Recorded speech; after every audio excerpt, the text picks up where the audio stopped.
Good evening and welcome to Assembly on Ways and Means Committee evening meeting.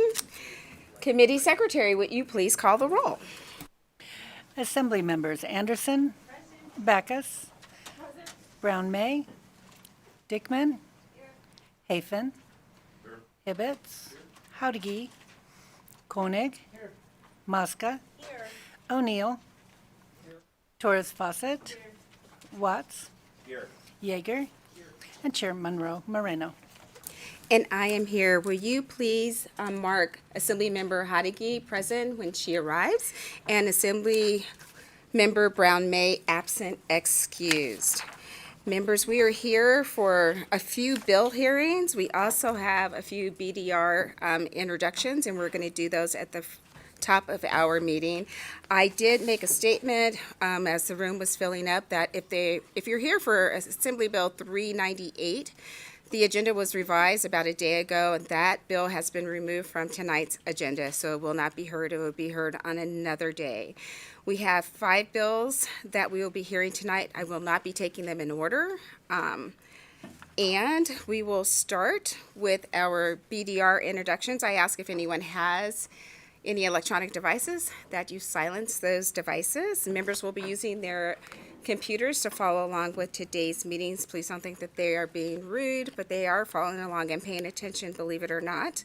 And with any luck, we'll be out of here by 6 o'clock. That's the over-under, 6 o'clock. So we will start with our,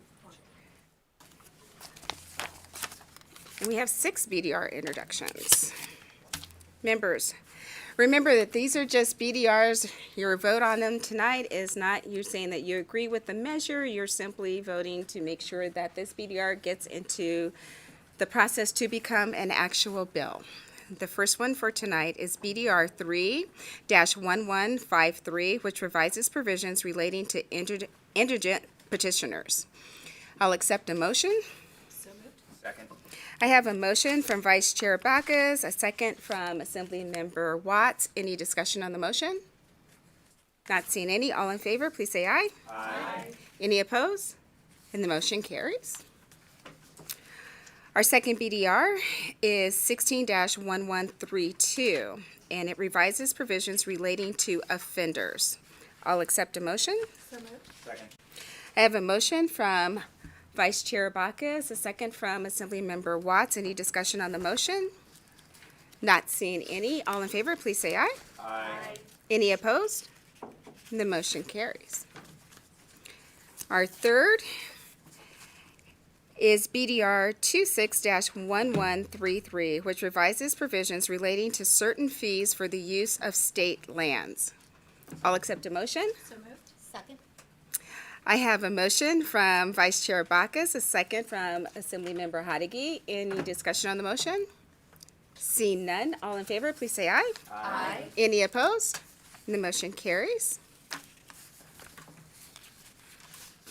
Our fourth BDR is BDR 40-1118, which revises provisions relating to certain licenses issued by the Division of Public and Behavioral Health of the Department of Health and Human Services.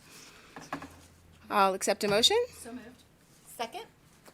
We have a motion from Vice Chair Backus, a second from Assembly Member Hadigi. Any discussion on the motion? Not seeing any. All in favor, please say aye. Aye. Any opposed? And the motion carries. Our fifth BDR is BDR 40-1150, which increases certain fees relating to admissions testing. I'll accept a motion. So moved. Second. I have a motion from Vice Chair Backus, a second from Assembly Member Hadigi. Any discussion on the motion? Not seeing any. All in favor, please say aye. Aye. Any opposed? And the motion carries. And our sixth and final BDR for today is BDR 43-1159, which revises provisions relating to fees for registration of certain vehicles. I'll accept a motion. Second. Any discussion? We have a A motion from Vice Chair Bacchus, a second from Assemblymember Hodeggy. Any discussion on the motion? Not seeing any. All in favor, please say aye. Aye. Any opposed? And the motion carries. And just a 1-minute recess while I sign all these.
Okay, we will bring the meeting back to order, and we will open the hearing for the first bill for tonight, Assembly Bill 232, which makes changes to the computation of credit for service for certain members of the Public Employees Retirement System.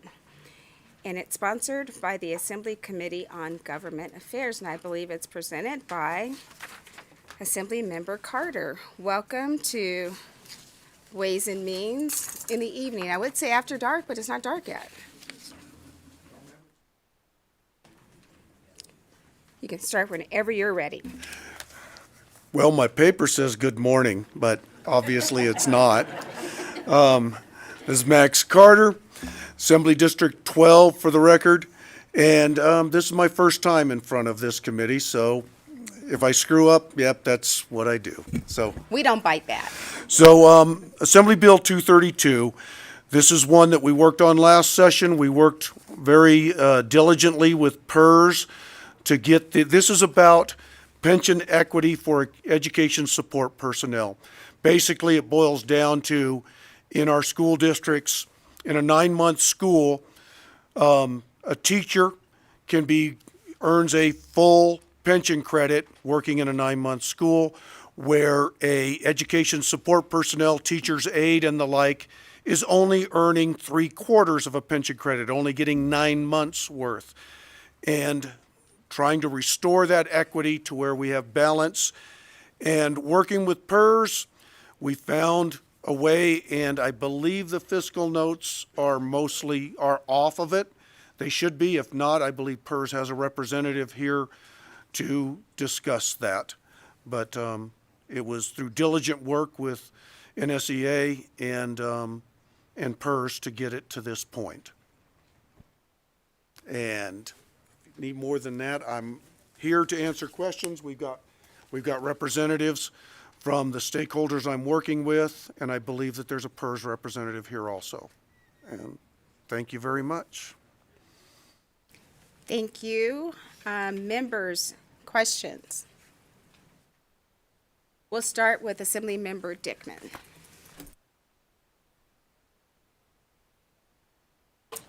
Thank you, Madam Chair. So I've gotten a lot of emails about this from people saying this does not include charter school employees. Is that correct? Support staff? And to please add them in. Max Carter for the record. I'm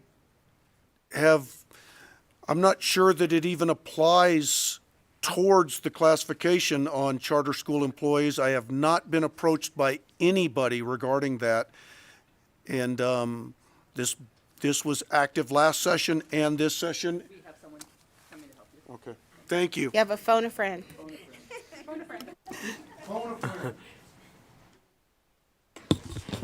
Thank you, Chair and members of the committee. For the record, Cabrina Fazer, Operations Officer for the Public Employees Retirement System of Nevada.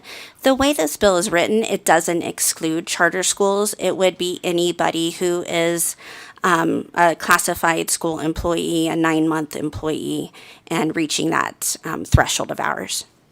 Okay. So it could include charter. Okay. Thank you. Now I have a response for my emails. Thank you. Thanks, Chair.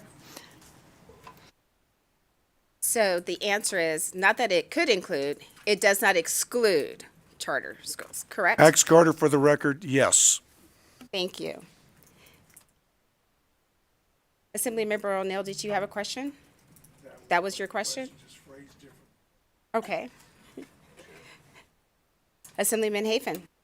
Thank you, Chair, and thank you, Assemblymember Carter, for bringing this. Could you just explain how you guys arrived at the at least 900 hours?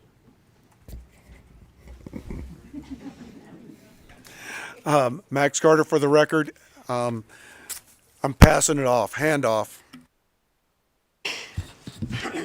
Cabrina Fazer, for the record, Operations Officer for Nevada PERS.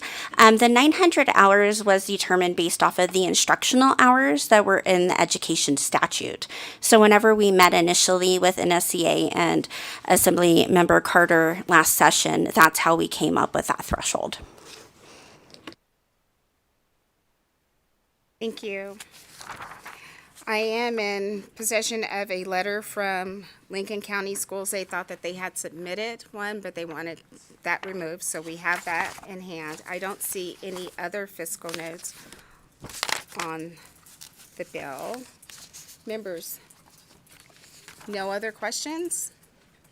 All right, well, thank you so much. I'll ask you to step back and I'll invite to the table anyone here that's in support of Assembly Bill 232.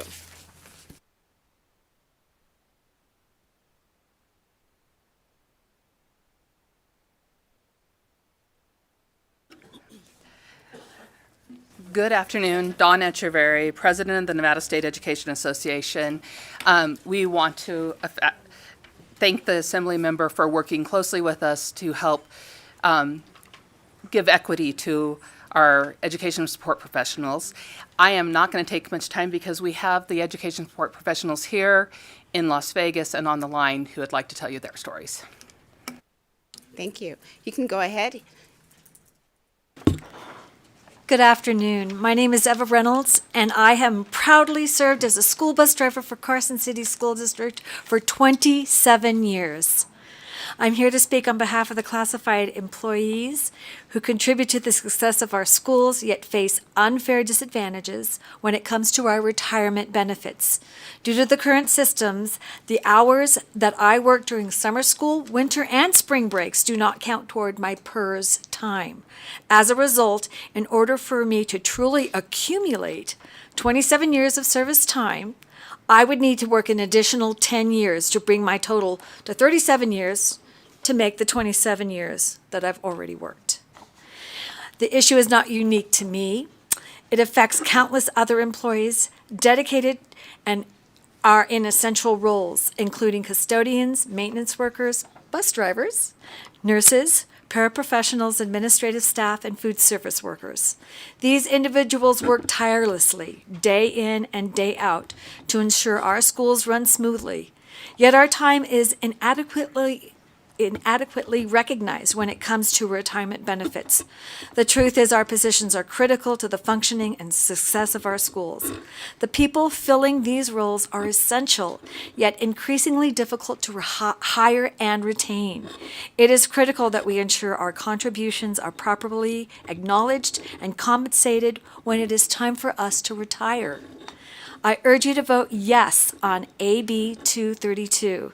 This change will be a step forward for all of us who have worked so hard and continue to work hard to support our students, teachers, and school. This exclusion and unjust, we need to support and correct it. We need to have this time for us.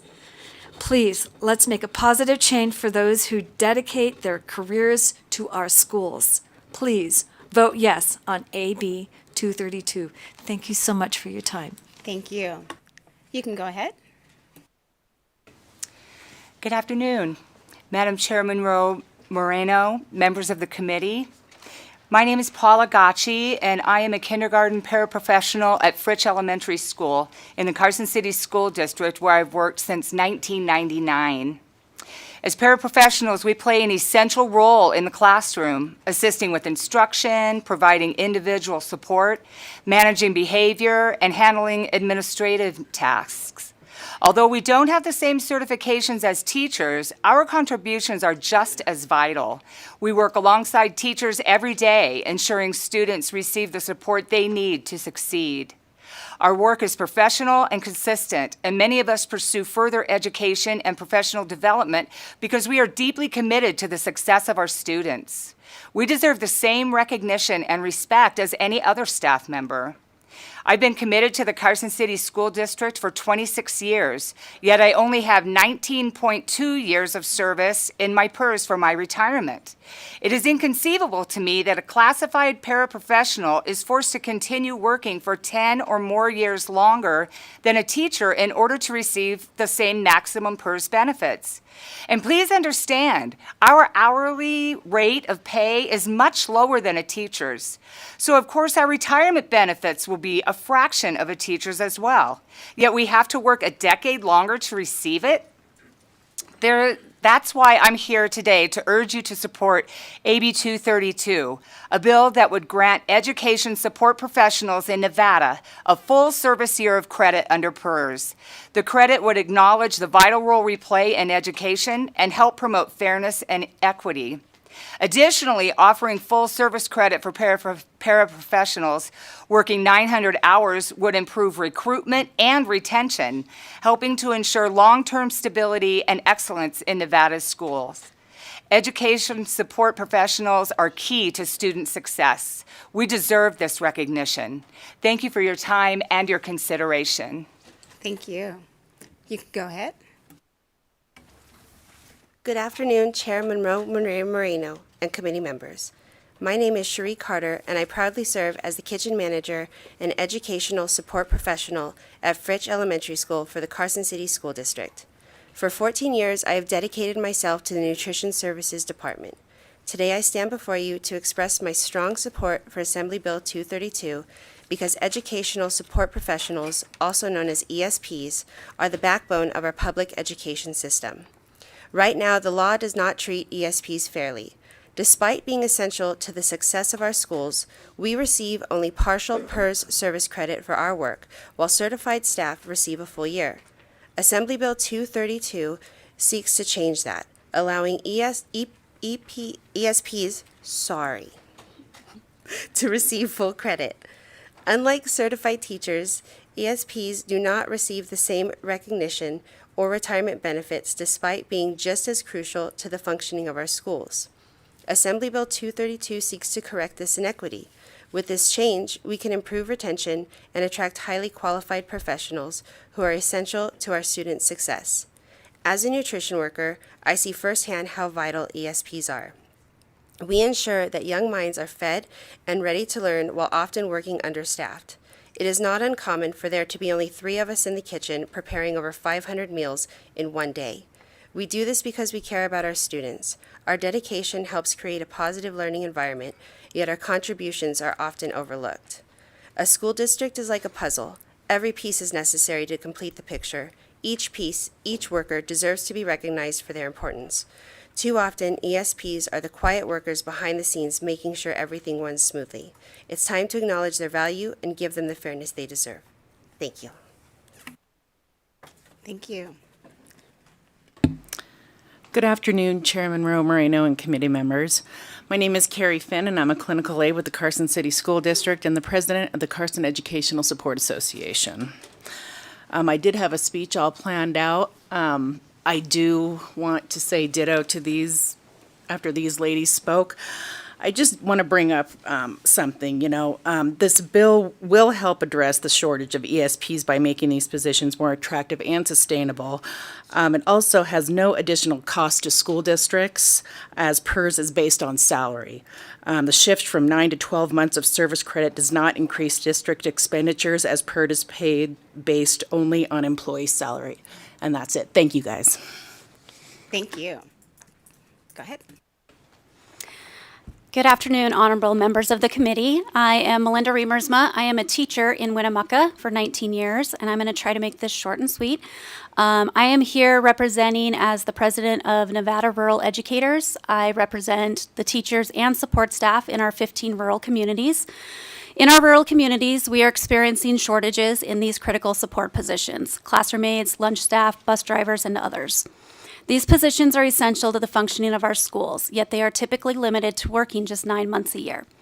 These professionals are being treated differently when it comes to their retirement benefits, despite their work being just as vital as that of teachers. Why shouldn't they be awarded the same respect and service credit in the PERS system? AB 232 has garnered widespread support from numerous stakeholders, all of whom see it as a fair and necessary adjustment to recognize the invaluable contributions of our ESPs.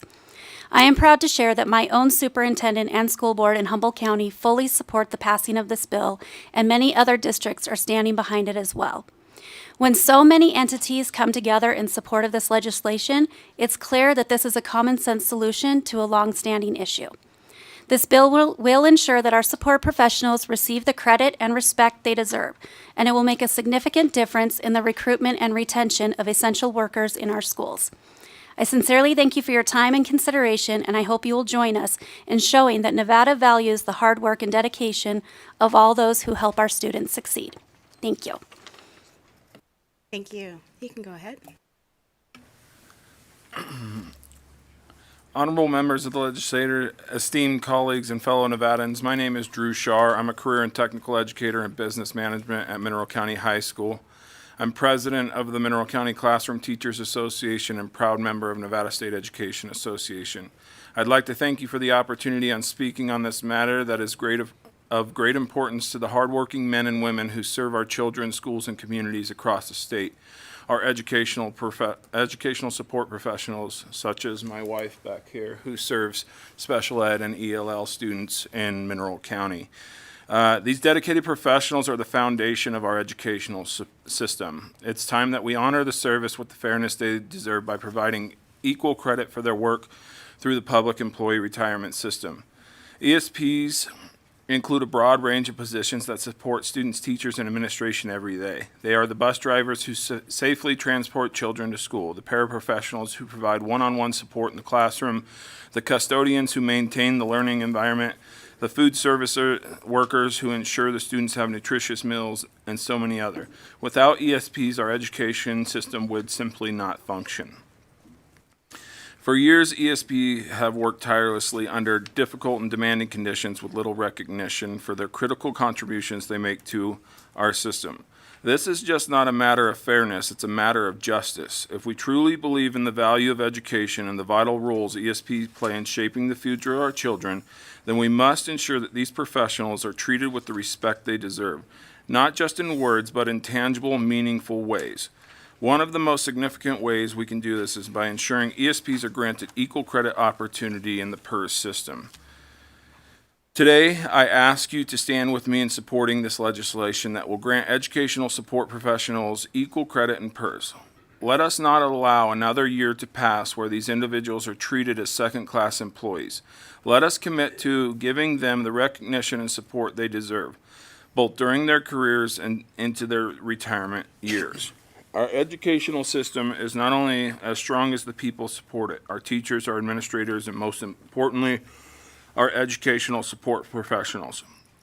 Together, we can ensure that we are valued and treated with the respect and fairness they deserve. Let us make this change and demonstrate once again that Nevada is the state that honors all of its public servants. Thank you. Thank you. Good afternoon, Madam Chair, members of the committee, and staff. Always include the staff. My name is Rick McCann. This time, I'm representing Teamsters Local 14 and Local 986. A little bit ago, I was with the tow company, then I'm COPS. I can't keep a job. Anyway, AB 232 provides a more equitable calculation, as you know, of retirement benefits for our part-time ESP employees, our ESP employees, ensuring that their years of service and contributions are recognized and properly compensated upon retirement. AB 232 will encourage our Local 14 bus drivers to continue their careers in school transportation, reducing turnover, and maintaining highly qualified, experienced drivers for our most precious resource, our children. I got more to say, but I'm just going to say ditto, me too, and true dat in support of AB 232. Thank you. Thank you. Go ahead. Good afternoon, Cabrina Fazer, Operations Officer for the Public Employees Retirement System of Nevada. At their March 20th, 2025 Retirement Board meeting, the Retirement Board took the position of support of this bill.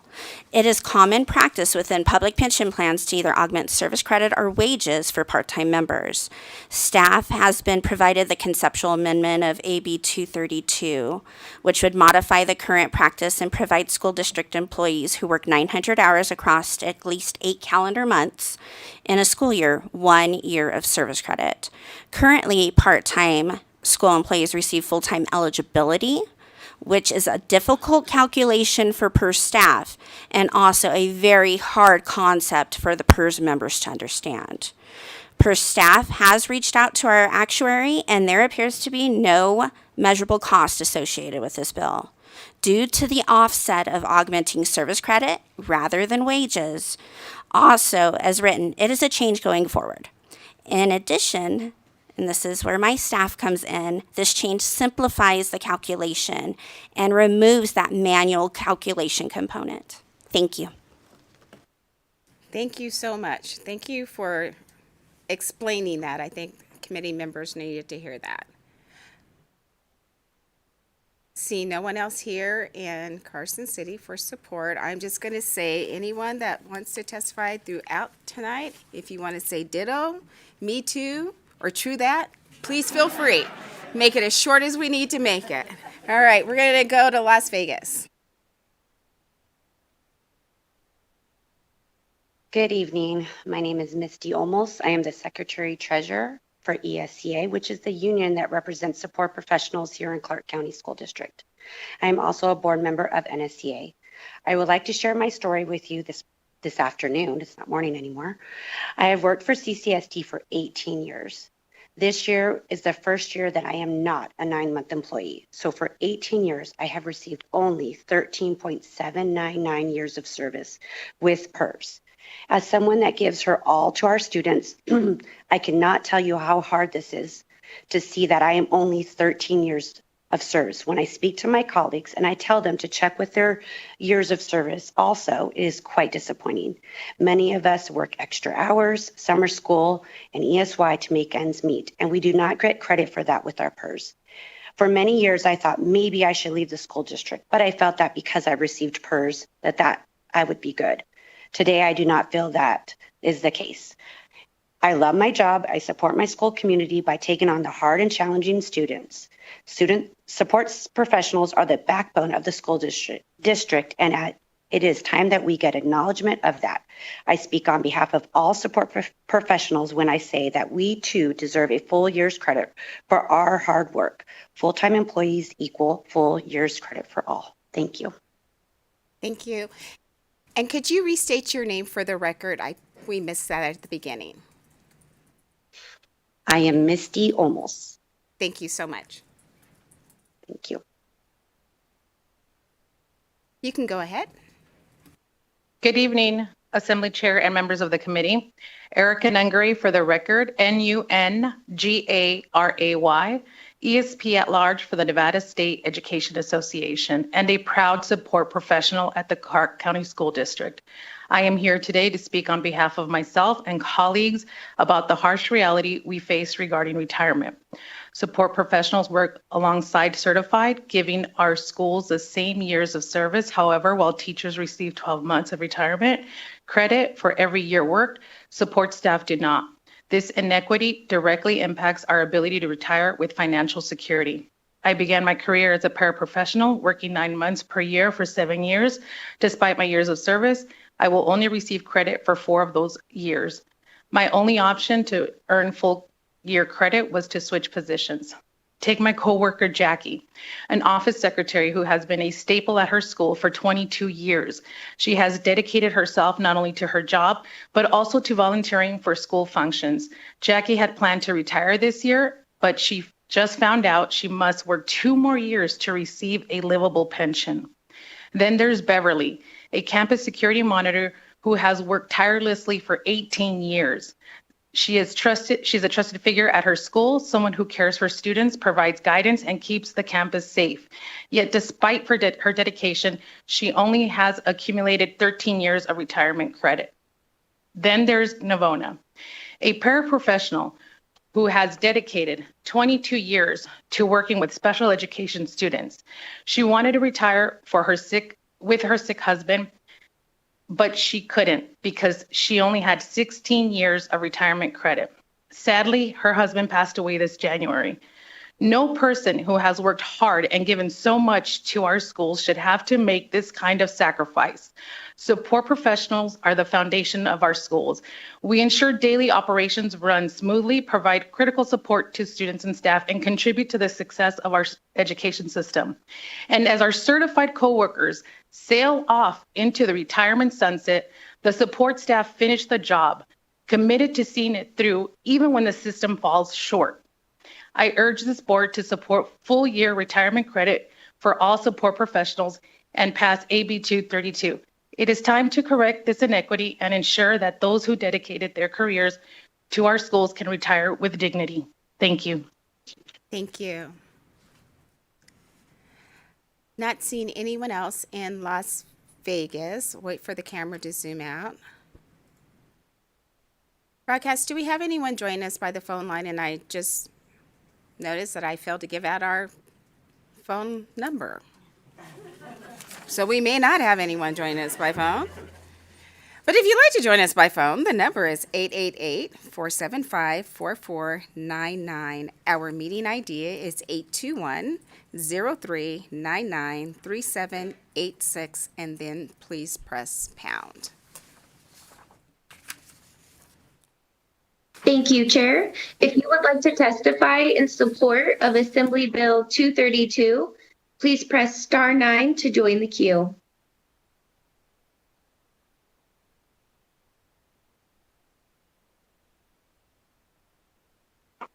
Kent Irvin, ERBIN, Nevada Faculty Alliance. NFA supports AB 232. We are very cautious with any change to PERS. It is important to look not only at the benefits for the individuals affected, but also whether it is fair to other members of PERS.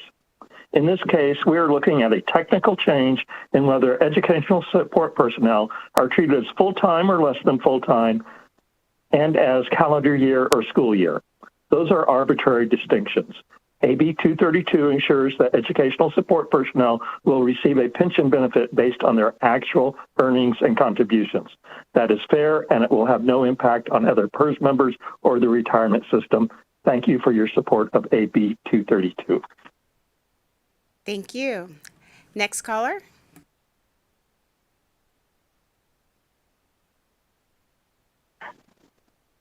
Good afternoon, Chair and committee members. My name is Jan Giles, Giles, and I am the president of the Education Support Employees Association. I represent over 8,000 support professionals in the Clark County School District. I'd like to thank Assembly Member Carter for sponsoring this bill. Also, I'm here to ask for your support on AB 232. Support professionals that do not work a 12-month position do not earn a full year's credit, yet teachers that only work 9 months do. Most of these support professionals are the lowest paid and minority women. They are required to work harder and longer to achieve the same benefit. This is unjust as they serve the same students' needs. We need your support to correct this deficiency, which will help improve CCSD's retention and recruitment issues. This, in turn, will benefit the students by having a fully staffed learning environment. We appreciate your assistance in supporting this bill so all employees have have equal opportunity to the same retirement. This is a simple fix that has no fiscal impact, yet will make a huge difference in the life of a support professional. Thank you in advance for your support and your time. Thank you. Next caller.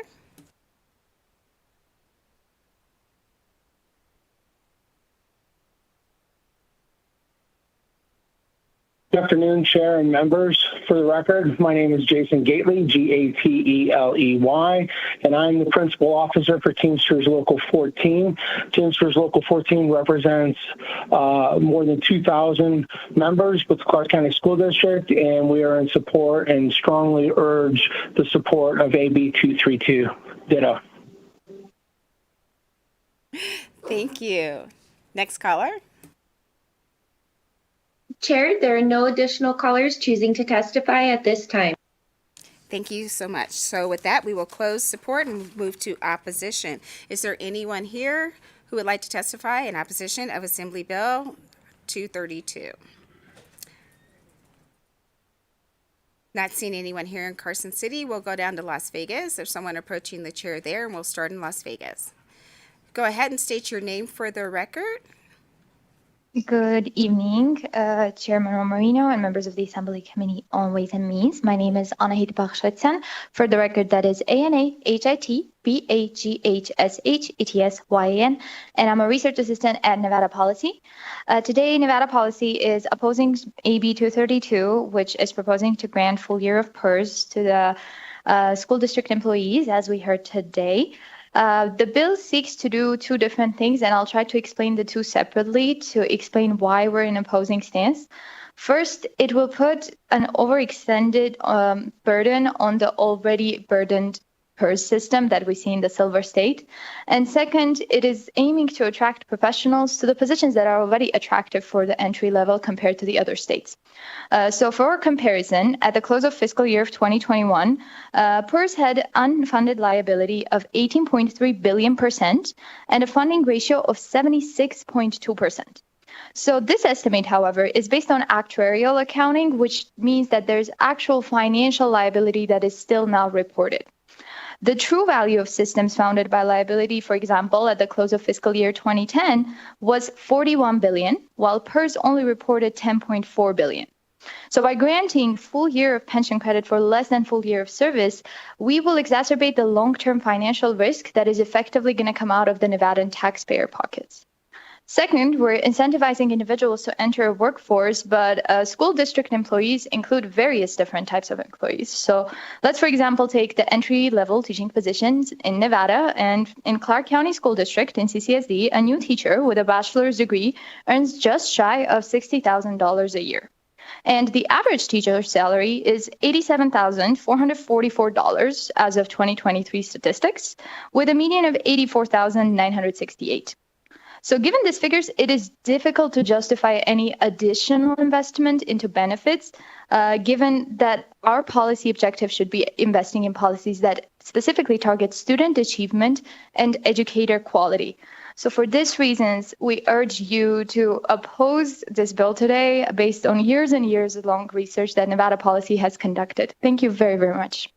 Thank you. As the camera... There we go. See no one else in Las Vegas.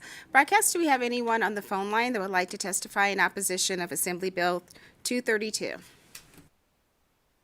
If you would like to testify in opposition to Assembly Bill 232, please press star 9 to join the queue.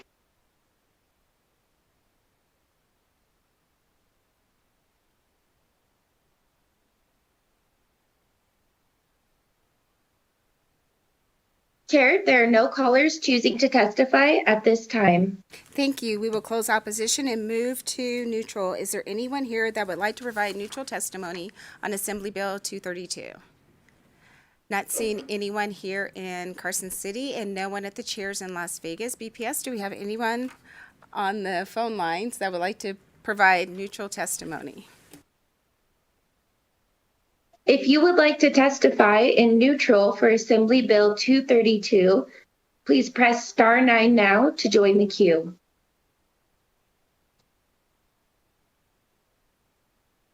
Chair, there are no callers choosing to testify at this time. Thank you so much. And we will close testimony, and I will invite the sponsor of the bill, and I'm going to ask PERS if you could come back to the table. I have a question.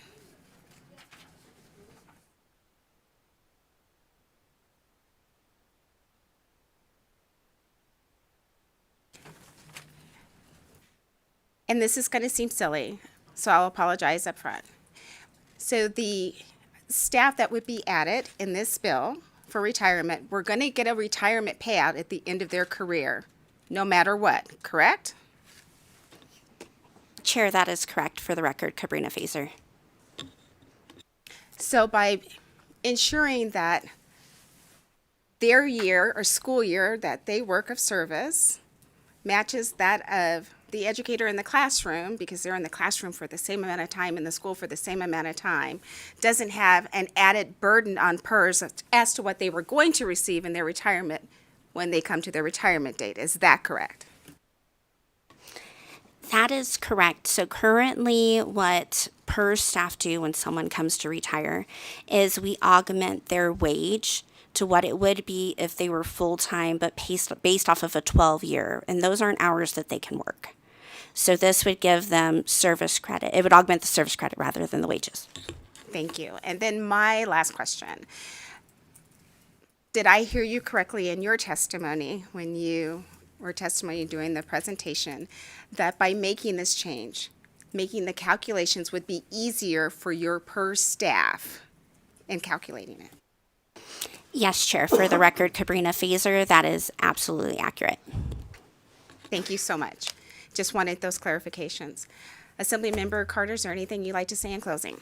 Max Carter, for the record, I just want to say that this is the type of legislation that we all come here to do, to help out working Nevadans. And also, I just want to say thank you to these hardworking education support personnel for trusting me with carrying this bill. Thank you. Thank you. And with that, we will close the hearing on Assembly Bill 232. And as I said at the top of the meeting, we were going to take bills out of order. The second bill that we're going to hear today will be Assembly Bill 379, which makes an appropriation to the College of Southern Nevada for the development of the Northwest Campus.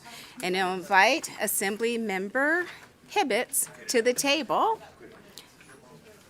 And members, this is the hearing on this bill. It did not have a policy committee hearing, so it will be a little longer presentation than our average fiscal bill.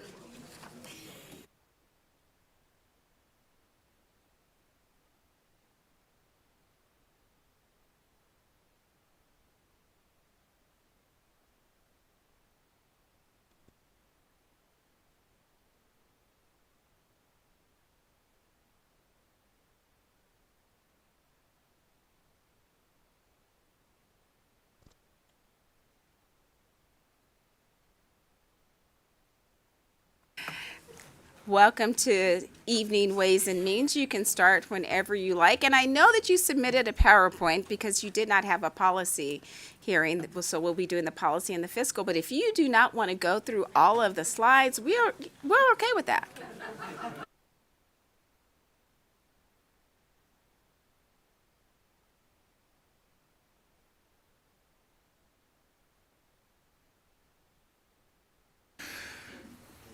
Thank you, Chair and Committee. My name is Brian Hibbets. I represent Assembly District 13 in the northwest portion of Las Vegas, oddly enough, which is where the location that we were about to talk about is. As you said, we did not have a policy hearing on this, but I will make this very brief unless somebody in the committee would like me to go through all 30 slides in great detail, except for the speaker because he doesn't get a vote. But I will actually, I will have one of my assistants kind of scroll through them so you can see. That will work fine. And members, you do have a copy of the PowerPoint at your desk. So AB 379 is an act making an appropriation to the College of Southern Nevada for the development of its Northwest Campus, which includes the first building of a master plan campus which will house the Center for Excellence in Public Safety and offer general education courses and student support services. I'm By the way, I'm joined by Dr. Kibler, President of CSN, and Dr. McCoy, the VP of Academics. And they will be able to assist in technical type questions because I don't have that knowledge. So I'm going to dispense with the written remarks and just tell you what this is. Currently, CSN's Police Academy, the Southern Nevada Regional Police Academy, that is housed in a leased building on Water Street in Henderson, and they couldn't fit another student in it if they had to. It is busting at the seams, and they've got nowhere to go. CSN has had the land at the corner of Durango and Elkhorn. If you've been through there, you've seen the sign for the past 20 years that says "Future Home of CSN Northwest Campus." I brought this bill because I'm tired of seeing that sign, and because I believe it's a good thing to do. Obviously, the appropriation listed at $1 is just a placeholder because we don't know how much money we have. Hopefully, later in the session, we will know how much money we have, and we can get some to where it needs to go. Last session, we appropriated $4.5 million for the planning phase of this project, and I believe that they've used that money studiously, and we've come up with this beautiful PowerPoint where at the end, you'll get to see some artist interpretations of what you're going to see.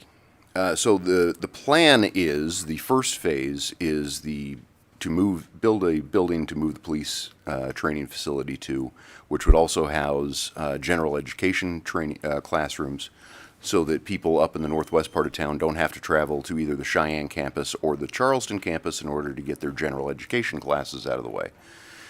As most of you know, the northwest part of Las Vegas is rapidly growing, and there is no NSHE presence there whatsoever, other than 2 dirt lots with signs.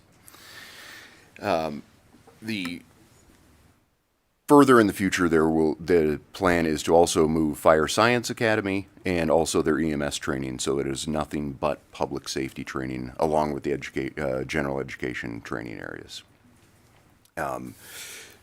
Make sure that I didn't miss anything, because LCB did write this very nice speech for me. The plan also includes an emergency vehicle operations course. The very first question that I asked was, is it going to be designed in such a manner as to not interfere with the quiet of the neighborhood? And as you can see from some of the pictures in your handout, it is designed that way. It is next to the RTC transfer facility and has a sound wall surrounding it. Dual enrollment opportunities for high school students. So kids that are in high school can attend class there just like they would any other campus and be able to get their dual enrollment credits. And also essential student support services, including a library. Again, it is a phased rollout, and right now all we're talking about is the first phase, which you can see on the screen now.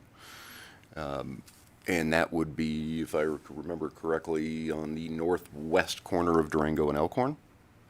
And the second phase would be, northeast corner of Durango and Elkhorn, and the second phase, which would be the Fire Science and the EMS, would be on the west side of Durango. I can't think of anything else, and I want to keep this short, so I'll stand for questions. Thank you so much. Thank you for the PowerPoint. I'm joking. It was, and the handout, members can go back and look at it. I have a question. I live close to that area and have seen that sign for like 20 years, it seems like. The land, was that BLM land? And is there any requirements that we have to start building in a certain amount of time before the land would revert? Is there any chances of losing anything? Brian Hibbs for the record. I appreciate the softball, because I forgot to mention that part. This is land that will revert to BLM if we do not get a shovel in the ground by October of 2026.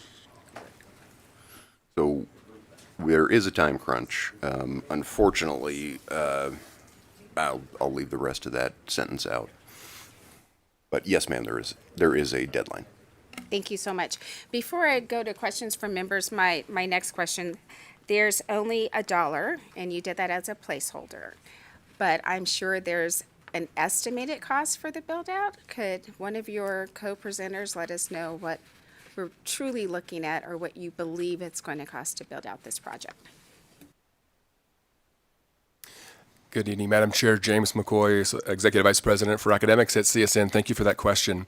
As you know, this is a state public works project, given the $4.5 million planning appropriation from the last legislative session. And so they have been working very closely with the architectural firm and two cost estimators to get to a variety of different approaches to this building. What we can say for sure this evening, Madam Chairwoman, is that CSN is working to develop a braided funding model. And so we have no intention of coming to your body and asking for the full cost. If it was developed as a full project with the 60,000 square foot Center of Excellence for Public Safety and the general education component of that 60,000 square foot building, and of course the emergency vehicle operations track, and all of the on-site and off-site land development that would be required, given that it's virgin land now, that project is coming somewhere between $139 million and $156 million. We are not going to ask the state for that amount of money, obviously. Madam Chairwoman, your advice to us when we met with you a few weeks ago this month was taken at heart. And so we're working very closely with our federal delegation. We're working very closely with the municipalities and the agencies and our CSN Foundation philanthropically to make sure that CSN comes to the table with every possibility. Thank you, and thank you so much for the conversation we did have on this. Members, any other questions? Vice Chair Bacchus. Thank you so much, Madam Chair. Thank you all for the presentation. I'm glad you set it up at the beginning to tell us it was going to be more than $1, because I was like thinking it was a little much, but it made sense because you were able to substantiate like what obviously the need is. My question for you is looking at, and I don't know if we showed the slide, but it's the slide where it's 100% construction documents of right under $9 million, and it breaks out what the legislature was able to do last session and then some additional funding from CSN. My question is, has CSN already put forth that money? I know that it looks like you just completed design development. Are you moving forward with the construction documents? And then what would be the estimated time that will be completed? And then I assume the next big step is a shovel in the ground to do actual vertical, or actually going to have to do some underground and horizontal construction there. James McCoy, Executive Vice President for Academic Affairs at CSN. Assemblymember, thank you for that question. And I believe the slide that's up on the screen now is referencing what you were referring to. So first, to answer your first question, yes, CSN has already committed that nearly match, just shy of $4.5 million additional dollars to get to the just shy of $9 million in project planning. That has already been appropriated and will be spent by the end of this fiscal year to ensure that we are indeed shovel ready by the time your legislative body finishes up. And as you know, to your point about the land development and more particularly the inspection of plans, construction documents, that's about a 6-month window from the time by which our work is done. And so we are anticipating, based on the latest from the State Public Works, that this should be ready for a shovel in the ground as early as the end of the fourth quarter of this fiscal year, or December 2025. About 6 months prior to the must commence construction deadline. Members, any other questions? All right, not seeing any. Thank you so much for the presentation. I'll ask you to take a step back, and we'll invite to the table anyone that's here that would like to testify in support of Assembly Bill 379. I'll remind those that are testifying that you have 2 minutes for your testimony. We'll start here in Carson City. Good afternoon, Madam Chair, members of the committee. Paul Morak with the Vegas Chamber. The Chamber is in support of AB 379. The Chamber actually supported the very early lands bill about 13 years ago. It actually designated the land through the federal government to CSN, and we were supportive of those efforts back then and today in the preparations to move those plans forward. So thank you for your time tonight. Thank you. Go ahead. Good afternoon, Chair and members of the committee. My name is Joshua Martinez with the Las Vegas Metropolitan Police Department, and we're here in support of AB 379. Particularly, we are interested in the portion of the EVOC track.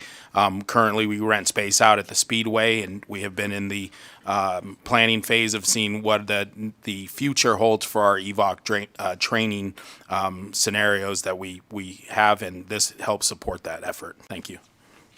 Thank you. You can go ahead. Chair and committee members, for the record, Randy Robinson. Excuse me. Thank you for staying. Thank you for hearing this bill. I'm wearing two hats today. First, as Director of Government Affairs for the City of Las Vegas. City of Las Vegas obviously stands in strong support of this particular project, has for a number of years, have recently come to the table with a little bit of the green stuff to help the planning phase move along. It's in an area of our community that is in desperate need of higher education opportunities, and particularly the focus of this institution as a center of excellence for public safety. The second hat I'll be wearing this evening is that of chair of the Institutional Advisory Council at the College of Southern Nevada. I've actually been associated with them longer than I've been associated with the City of Las Vegas. This has been on our radar for a long time. I can tell you on behalf of the council, every single member and all of the organizations and people that they represent are in strong support of this campus. We think it'll be an absolute gem to be added to our valley. So thank you very much. Thank you. Go ahead. Hi, Chair Monroe Moreno and Vice Chair Backus and members of the committee, Esmeralda Vasquez, ESMERALDA, VAZQUEZ, here with Strategies 360 on behalf of the American Medical Response and Medic West, and we are in support of AB 379. Thank you. Thank you. Is there anyone else here in Carson City that'd like to testify in support? Seeing none, we'll go down to Las Vegas. You can go ahead. Good evening, Madam Chair, members of the committee. For the record, Alejandro Rodriguez, Nevada System of Higher Education, and she is in strong support of this bill. Is one of our board's priorities. We'd like to thank Assemblymember Hibbets for bringing this forward, and to the entire committee for hearing it tonight. Thank you so much. Thank you. You can go ahead. Good afternoon. For the record, my name is Paul Johnson, and I am the Vice Chair of the College of Southern Nevada Foundation. The mission of the College of Southern Nevada Foundation is to foster the academic success of our students through community engagement and philanthropic efforts. And our vision is to be the leading force in transforming lives and our community by ensuring that every student has access to exceptional educational opportunities to achieve their full potential. That being said, I am here today before you as a representative of the CSN Foundation Board of Trustees, and to confirm that the CSN Foundation Board of Trustees has fully approved, is committed, and is currently engaging in a capital campaign for the CSN Northwest Campus. The CSN Foundation is working closely with CSN leadership to bring this long-standing vision of higher education to this community in Southern Nevada. This is a community effort we are proud to support.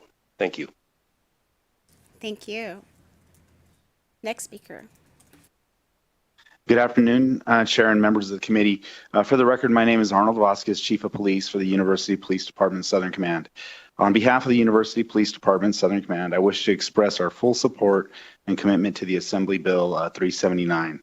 As a dedicated partner in advancing public safety and community well-being, we recognize the critical role the CSN Northwest Campus Center of Excellence will play in fostering innovative training and collaboration amongst all first responders in our Las Vegas Valley. We're proud to stand as a partner in this effort, and together we can create a lasting and positive impact on the communities we serve. Thank you for your time and consideration. Thank you. Seeing no one else at the table in Las Vegas, we'll go to the phone lines. Broadcast, do we have anyone joining us by phone that would like to testify in support of Assembly Bill 379? To testify in support of Assembly Bill 379, please press star 9 now to take your place in the queue.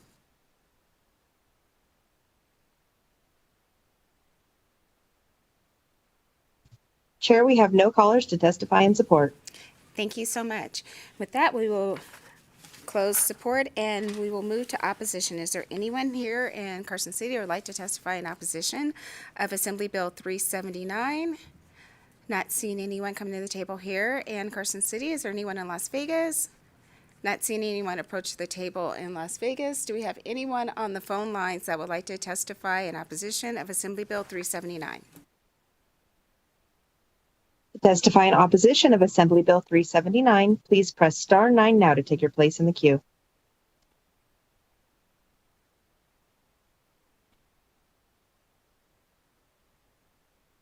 Chair, we have no callers to testify in opposition. Thank you. Did you get anyone that joined after I closed support that would like to testify in support? If you do, we can go back to support so they can give their testimony. Chair, we've had no callers raise their hand to provide any testimony yet. Perfect. Then we will close opposition and move to neutral. Is there anyone that would like to provide neutral testimony on Assembly Bill 379?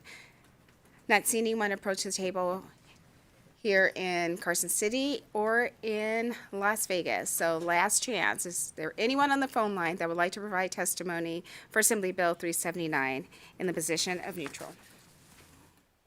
To testify in neutral to Assembly Bill 379, please press star 9 now to take your place in the queue.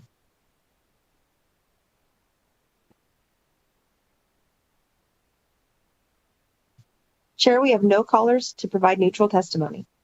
Thank you. With that, we will close testimony and invite the sponsor, who is shaking his head no. So we will close the hearing on Assembly Bill 379. And members, we will take a 1-minute recess to make a switch out.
I'll go ahead and call this meeting back to order, and we will go ahead and open the hearing on Assembly Bill 355 and welcome our chair, who is the bill presenter.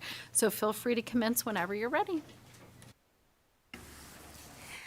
Thank you, Vice Chair Backus and committee for hearing Assembly Bill 355. For the record, I'm Assembly Member Danielle Monroe Moreno. I represent Assembly District 1 in Clark County and proud to be the chair of this committee. For those of you that were here last legislative session and on this committee, you may remember hearing a bill for our rural school districts and tribal schools, and there was legislation that was passed. If you have not had the opportunity to get out to Duck Valley to see the Oahe School and how the project is progressing, I encourage you to do that. Assembly Member Anderson and I made that trip over the summer. The reason why we're here, as chair of this committee, what I have learned is there's a lot of cleanup on some of the work that we do. So this legislative session, knowing we had no money, so anyone in the room, no money, gives us an opportunity to clean up some things. And that's what brings us to Assembly Bill 355. Existing law establishes the fund to assist school districts in financing capital improvement projects under NRS 387.333. And the fund to assist rural school districts in financing capital improvements, NRS 387.334. 3341. AB 355 provides that any money remaining in those funds at the end of a fiscal year does not revert and must be carried forward to the next fiscal year. Currently, the statute is silent on reversions. So what this bill does is it clearly states and solidifies the language for the current practice, so the money can be carried into the next fiscal year. There is an amendment that has been suggested. It was brought to me by Mr. Will Adler, who was very instrumental in helping pass the bill from the 82nd legislative session and working with our tribal leaders and members. You should have a copy of that amendment on your desk. I have submitted the amendment to our legal, and forgive me, we have not gotten an answer yet. Our legal department, as you know, has been very busy on bills, and I submitted this amendment for approval. So please know that I wanted you all to have it now to see it. And when we have a work session, if we get a work session on this, hopefully we will be adding this language to the bill. And with that, I stand for questions. Thank you so much, members. Does anyone have any questions regarding Assembly Bill 355? We don't have any questions.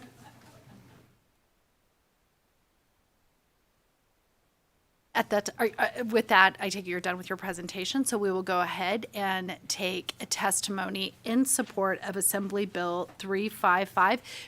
And I don't want to cut it short, but I want to put it out at the front because we're going to try to get through a lot of bills tonight. If we can just limit testimony to 2 minutes, that would be great this evening. And so with that, feel free to start with support here in Carson City.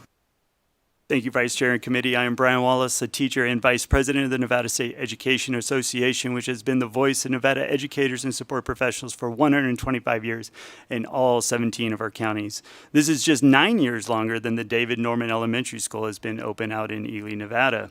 NSCA supports AB 355 to maintain these monies across fiscal years in the two funds to assist school districts in financing capital improvements.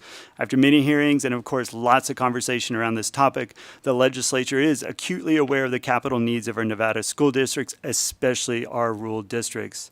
These issues do extend well beyond White Pine, and we hope that the legislature continues to take a deep look at how to help all 17 counties with their capital improvement needs. NSCA has been supportive of efforts by rural and urban districts to address these needs. We ask you for your support of AB 355. Thank you, committee.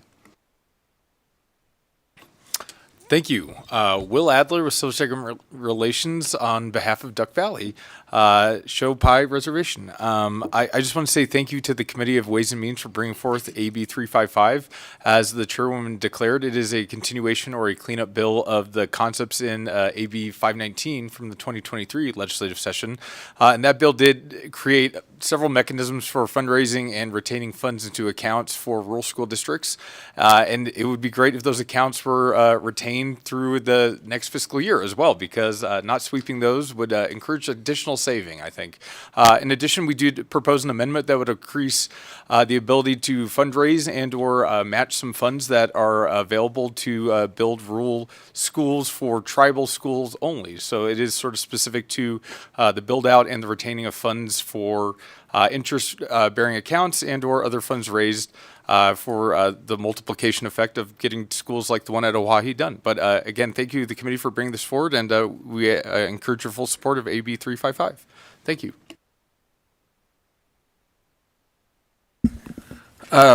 Brian Mason for the record, Chairman of the Shoshone-Paiute Tribes. I'd like to thank Assemblywoman Bacchus for heading this up, and obviously, the Chair of Ways and Means, Danielle Moreno, and we really appreciate the time of the committee. Just to let you know, once again, we get into that demographics where we don't pay into a tax base because we can't own property still in 2025, but we want to contribute. So there's no, currently there's no way that we can, assist in this, and we have access to funds, tribal funds.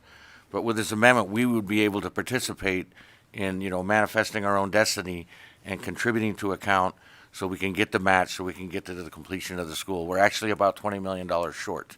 So, and that was a function of, remote build, the increase in prices, the tariffs on steel, just a bunch of stuff. So we're in that sweet spot where, actually not a sweet spot, but we're in a spot where we want to contribute and make sure that we, get this thing done in the 2-year time that, was allotted. So hopefully we open in August of 2027. All right, thank you. Good afternoon, Madam Vice Chair and members of the committee. For the record, my name is Mary Brzezinski, here representing Nevada Association of School Superintendents, and all of you know the needs that we have in all of our districts for facilities, so we're in full support of this bill. Thank you.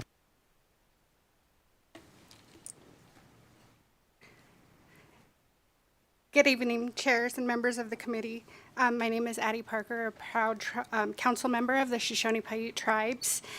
Thank you for bringing forward this bill. The technical changes in this bill is crucial for the completion of building our school on the Duck Valley Indian Reservation, as well as other rural schools in Nevada. We urge your support in passing AB 355. Thank you.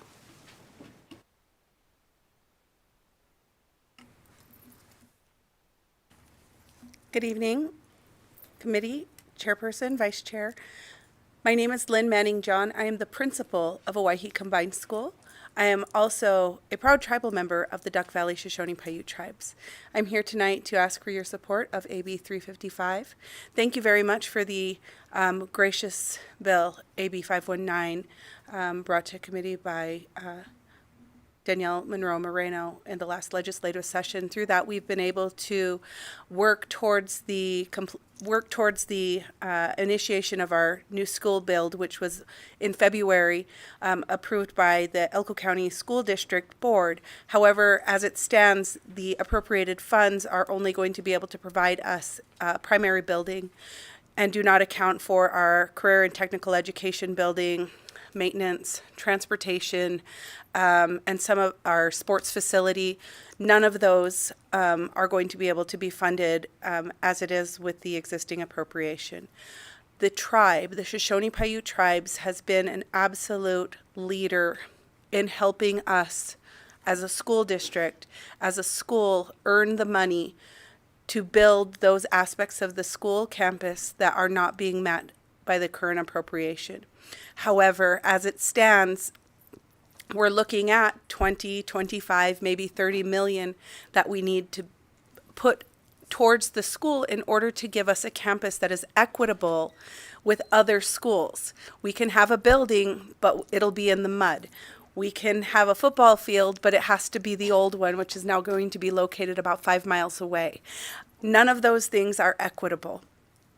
So in order to reach equity, the tribe has taken initiative, and the tribe has put out efforts to bring in income to help us reach that goal.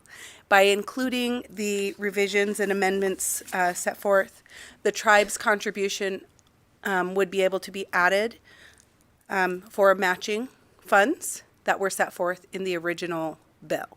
So the amendments that are being suggested will help us reach that goal and create an equitable campus on par with all other schools in the state in serving our students and community for probably the next 100 years. I appreciate your time and request your support in this bill.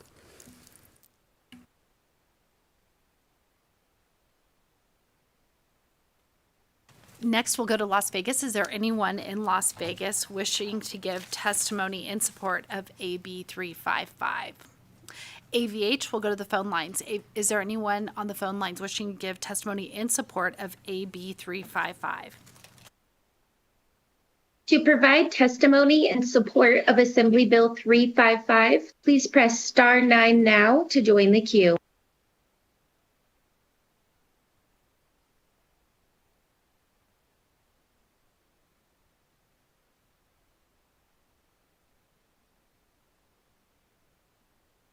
Good evening, Madam Vice Chair, members of the committee. My name is Tom Clark. That's spelled T-O-M-C-L-A-R-K.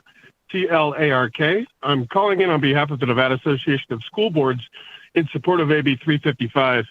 This is a wonderful extension of a bill AB 519 that we think really laid the foundation for our number one priority, which is additional funding for rural schools throughout our state.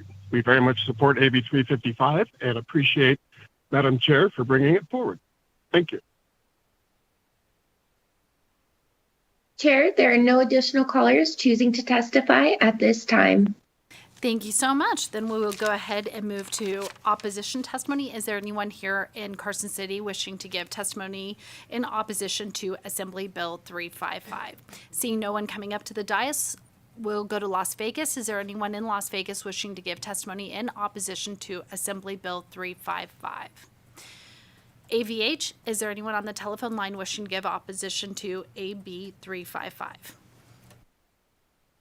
If you would like to testify in opposition to Assembly Bill 355, please press star 9 now to join the queue.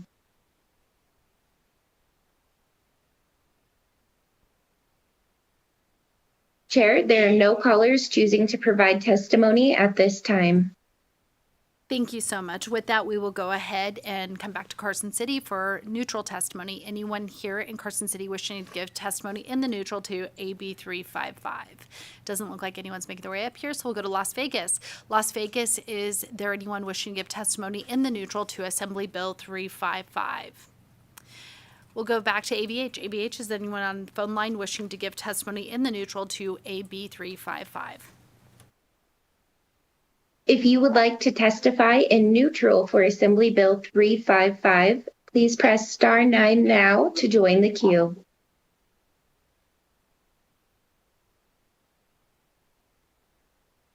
Chair, there are no callers choosing to testify at this time. Thank you so much. With that, we'll go ahead and invite the bill sponsor back up to the dais for any closing remarks. Thank you, Danielle Monroe Moreno, for the record. And this is the fiscal committee, and I am the chair, and I failed to say that this bill has no fiscal impact, and even with the suggested amendment would still have no fiscal impact. And I urge your support of Assembly Bill 355. Thank you. Thank you so much. I noted it, but I didn't say it out loud. It's on my notes. But with that, we can go ahead and close the hearing on Assembly Bill 355. We can go ahead and open the hearing on Assembly Bill 366. I'll give you guys a moment. I know there needs to be some setup.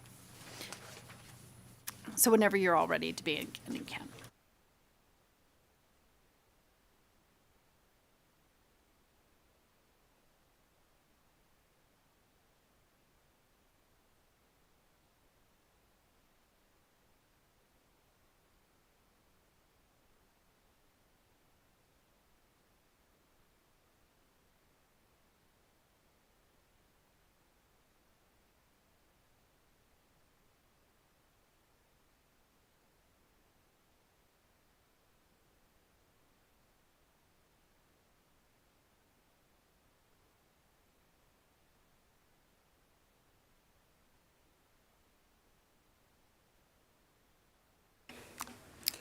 Good evening, and thank you, Vice Chair Backus and members of the committee. For the record, I am Assemblymember Danielle Monroe Moreno, and I proudly represent Assembly District 1 in Clark County. And joining me here at the table today is Ms. Brooke Page. You might remember her from last legislative session. And we have a few phone friends in the audience from the Nevada Housing Division joining us as well. We will be presenting Assembly Bill 366, which revises provisions related to housing. This bill aims to enhance the state's supportive housing initiatives, which were developed during and by this body during the 82nd legislative session by revising existing provisions and allocating resources to support these efforts. As Nevada continues to grapple with housing challenges, this bill offers a comprehensive approach to the program which provides sustaining supportive housing. Just a little background before I turn it over to my co-presenter. Nevada's existing housing laws mandate the Nevada Housing Division of the Department of Business and Industry to develop and implement a grant program for supportive housing. This program is designed to award grants for the development of subsidized housing and provide services that help individuals overcome barriers by retaining housing. The Nevada Supportive Housing Development Fund, originally established as a special revenue fund, plays a crucial role in financing these initiatives. However, the current framework faces challenges in maintaining consistent funding and operational efficiency. With your permission, Vice Chair, I'd like to now turn the mic to my co-presenter, Ms. Page, and for the committee's knowledge, this is both the policy and the fiscal bill hearing. There was not a policy hearing in another committee. So, Ms. Page. Greetings, Madam Vice Chair Baucus and members of the committee. My name is Brooke Page, BROOKEPAGE. For the record, I'm the Director for Nevada with the Corporation for Supportive Housing, or CSH, a Nevada native and a resident of Assembly District 1. I would like to start by acknowledging the importance of stewardship and having leaders who recognize the importance of advancing solutions to complex challenges. Leaders like our bill sponsor, Chairwoman Danielle Monroe-Moreno, thank you for your support on this important issue. And thank you to all of the service providers, the advocates, the Nevada Housing Coalition members, and the people who are impacted by rising costs, limited wages, and structural barriers that are causing the issue of housing insecurity and homelessness that we hope to put some relief to with AB 366. I also want to acknowledge the work of the organization that I represent, CSH, and the various members who are working behind the scenes to support Nevadans and communities across the country with the solutions to help people thrive. As a national nonprofit, our advocacy, our training, and capacity building and lending resources are intended to invest in communities to strengthen the supportive housing field. So AB 366, it builds upon the work of the continuum of care, the behavioral health field that has been tirelessly working to address the issues for complex people across the country and in Nevada with supportive housing. Supportive housing, it's an evidence-based housing intervention that focuses on housing people who need this level of service in an affordable home where they are not paying more than 30% of their household income on expenses, and then wrapping that household with the comprehensive, person-centered tenancy support services that they need to thrive. And this intervention, it provides caseload size ratios that are low. We're talking about 1 to 10, 1 to 15 is that tenancy support services. And that is for folks that need this type of intervention. It's not for everyone. It is targeted for people who have complex needs and who, but for housing, could die on the street or die in an inappropriate institution. And yet, without those tenancy support services, they are unable to actually find housing or their ability to even stay stably housed. And so these are our community members, our neighbors. They're the growing older adult population that's on fixed incomes. We're talking about our neighbors who are unhoused, people who have complex needs, people with intellectual developmental disabilities, and various different complex behavioral health needs. Supportive housing is the most cost-effective solution to support their needs. And from the perspective of those experiencing homelessness, the need is getting worse. Trends from year over year show from our 2023 to 2024 point in time count that homelessness has risen upwards of 18% in the state of Nevada just in that 1 year. But in communities like Northern Nevada, they saw only a slight increase of 4%. In order to change this trajectory, we need more supportive housing. From the perspective of housing, we need more units of deeply affordable housing.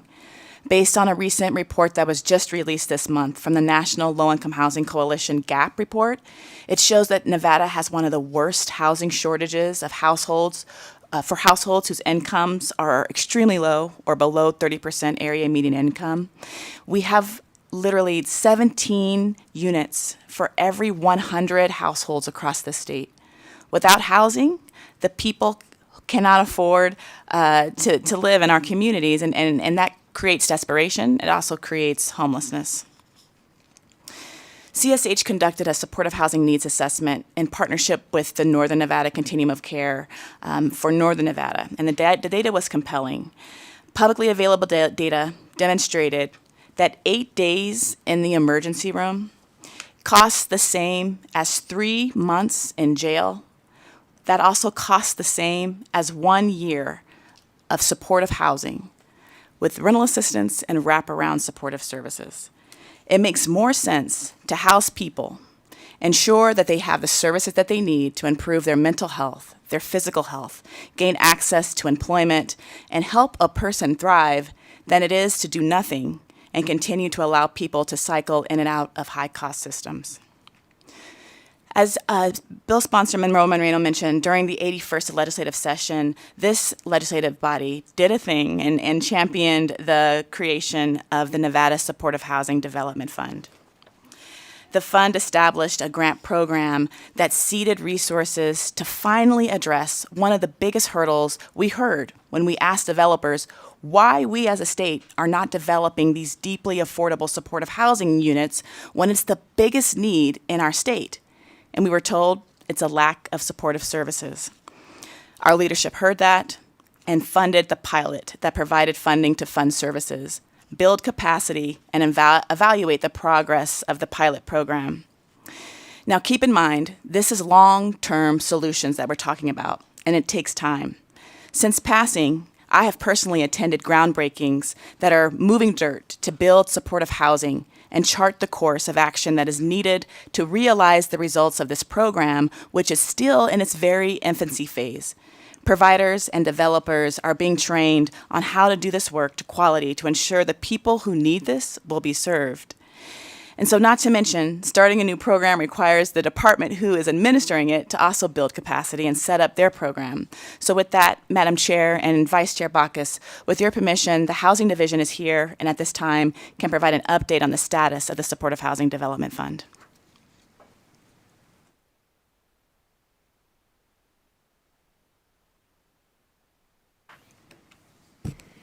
Good evening, Vice Chair Bacchus, members of the committee. For the record, my name is Christine Hess, and I am the CFO of the Housing Division.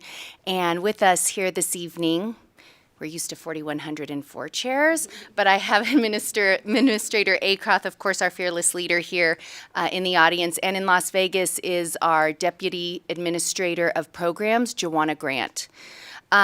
2 years ago, I sat before this body and next to my colleagues here to advocate for Assembly Bill 310, which created the Supportive Housing Development Fund and appropriated $32.2 million. I am absolutely grateful to be in front of you today working with the Nevada Housing Division as the Chief Financial Officer.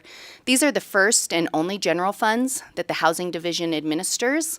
And it's really exciting. I just want to shout out our leader, Administrator Acroth, for taking this on because this is an unusual project for the Housing Division, yet it fit in perfectly in terms of being the catalyst for the development of supply of this critical housing. But for these funds for services, this housing wouldn't get built. And in fact, now in my seat with the Housing Division, I can tell you that that is in fact what we're seeing. We're seeing the developers come with their projects that, but for this funding, we wouldn't have this critical and niche housing. With that, I'm going to turn it over to my colleague, Joanna Grant, for an update on the program.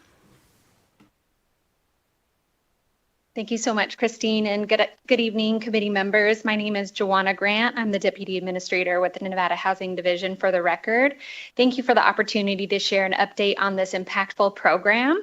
The Supportive Housing Development Fund has officially launched since AB 310 passed. We've hired one of the two positions that were created by AB 310 to support this program, and the second is currently in recruitment. We launched pre-applications on September 25th of last year. We received 17 pre-applications and approved 13 to move forward. Applications officially closed on November 25th of last year. We also released 2 requests for proposals in December of last year, one for $200,000 for the statewide capacity building and training component of the program, and the other for $700,000 for the program measurement and evaluation component. We have selected Corporation for Supportive Housing and Urban Institute to come on as partners to support this pilot program. We received 12 applications in total at the close of the application period, totaling $23 million $654,101. We received 4 applications from Southern Nevada, 8 from Northern Nevada, including 1 rural county application. Of the applications not selected, we had an average score of 60 points. We had a scoring and ranking committee to move these applications forward with a scoring rubric, and we had a threshold of 85. So average score of non-scoring applications was 60 points. Some key areas that we noticed in those applications were a need for training and technical assistance, because in the program design and delivery and the fiscal components of the application were the lowest scoring. Of the awarded applications, the average score was 88 points, and we selected 4 organizations from Northern Nevada and 1 organization from Southern Nevada to receive awards in this first cycle. The total is going to be around $14 million dollars of this first round, and it's going to support 182 units of permanent supportive housing across the state. We've selected 5 applications, as I mentioned: 1 Washoe County Cares Campus Permanent Supportive Housing Project, ASI's Line Drive Apartments, Reno Housing Authority's Carville Court, Volunteer of America's Highway 40 PSH project, and Coordinated Living of Southern Nevada's South Nellis PSH project. So those will be the first cohort of projects that we're supporting with this fund. The next steps will be to get grant agreements in place and contracts with our consultants that were selected. We're doing evaluation currently of the pilot process and making some revisions to program guidelines and application process to support stronger applications in the future. We also have partnered and presented with this Interagency Council on Housing and Homelessness, and we'll be creating a subcommittee to support the further implementation of this program. And then we will be launching a second application round in late spring or early summer with some technical assistance and training to support stronger applications and really get more projects in the pipeline for this important type of housing. But those are my updates for you all today. Thank you so much. All right, thank you so much to the Housing Division for that update. To address the need of over 7,000 Nevadans who can benefit from supportive housing, according to CSH's National Supportive Housing Needs Assessment, we need funding to do this. Funding for supportive housing can be described as a 3-legged stool, where you need a capital to build, you need operating supports to be the gap between what a person can afford and fair market rent, and you need the funding to provide tenancy support services. These funding sources come from different sources, traditionally like low-income housing tax credits to build, or the important continuum of care resources that can be used for multiple prongs of that 3-legged stool. Having a dedicated funding source from the state to braid and layer these various funding sources is an important investment for the state of Nevada to make. And with that, I'll pass it to our bill sponsor to close us out. Thank you so much. Danielle Monroe Moreno for the record. You've heard the reasons why we need this bill. AB 366 proposes several changes to enhance Nevada's supportive housing framework. It redesignates the Nevada Supportive Housing Development Fund as an account within the state general fund, ensuring that funds do not revert to the general fund at the end of each fiscal year. This change allows for a more stable and continuous funding for supportive housing program. Additionally, you have on your desk an amendment. As amended, the bill appropriates $25 million from the state general fund to support the grant program. And you might ask, since I said earlier we have no money, and we don't, if you were listening to the governor's state of the state, in his state of the state, he had allocated $25 million for the supportive housing program. In my conversations with his staff just last week, the question was, are you carrying it or are we carrying it? And I said, it's my bill, I'm carrying it.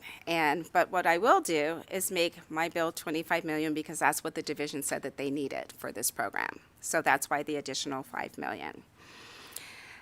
This includes procuring and developing supportive housing, training supportive housing partners, and analyzing the program's progress. The bill also requires recipients to comply with applicable housing regulations, and it mandates annual reporting to ensure transparency and accountability.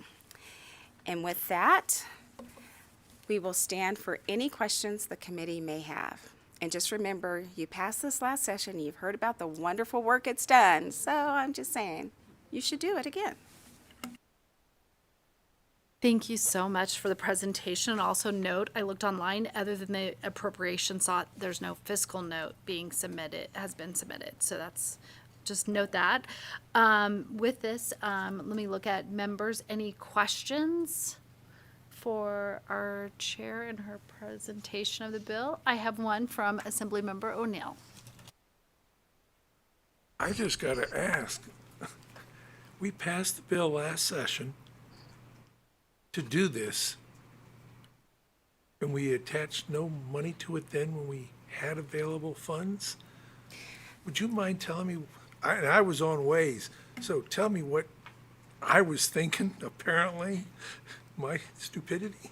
Danielle Monroe Moreno, for the record, we did appropriate money for it last session, and the Housing Division just went through the grants that we were able to produce. It was like a pilot program that we passed last session, and this would bring sustainable funding so we can continue with the good work that this body has done.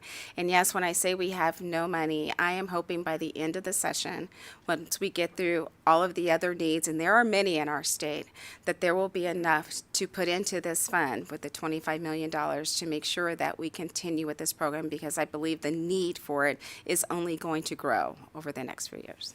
May I follow up, please?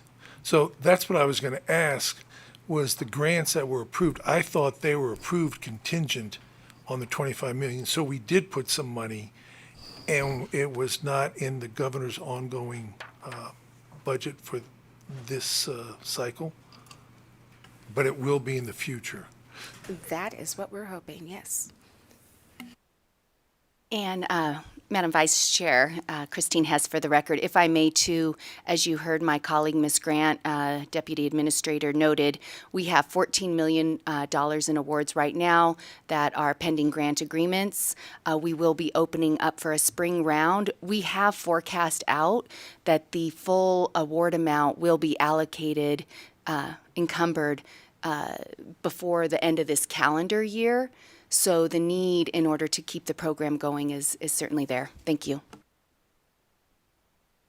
Thank you, Chair. I just needed the clarification. Thank you. Thank you, Chair, for the time.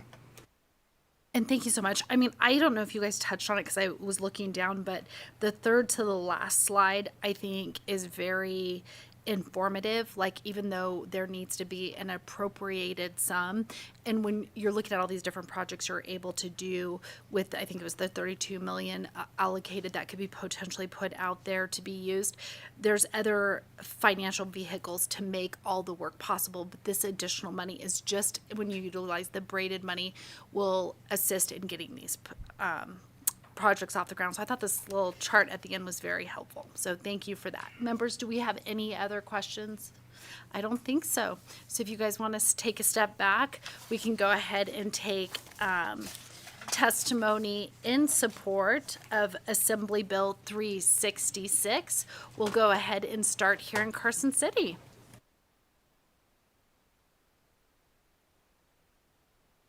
Good evening, Vice Chair Backus and members of the committee. For the record, Alex Pike with Flynn Judici Government Affairs on behalf of the Nevada Housing Coalition.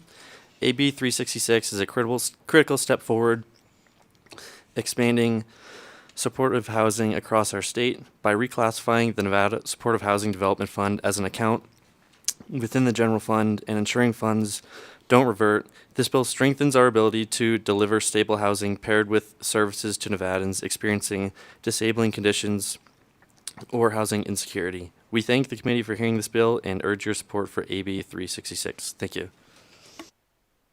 Good afternoon, evening. Good afternoon, Chair and Committee. We would like to, I am Sabrina Schnur, Sabrina Schnur, and I am here today on behalf of Boys Town, Nevada. We would like to thank the Chair for bringing forward this bill, and we are in full support. Thank you.